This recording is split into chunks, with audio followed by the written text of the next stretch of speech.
Lalaro ka ba? For the record. Hindi. Excited lang.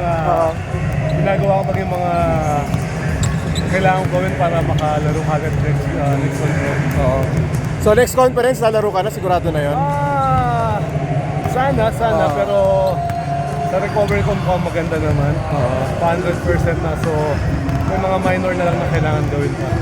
Ngayon ka lang parang nag-court activity rito sa game? Sa game, yeah. Pero sa during practice, lahat naman ito ginagawa ko. Kaya na sumasali na rin sa mga 5-on-0 na race namin. So, yun, sobrang thankful ako sa PT namin na tinutulungan kami.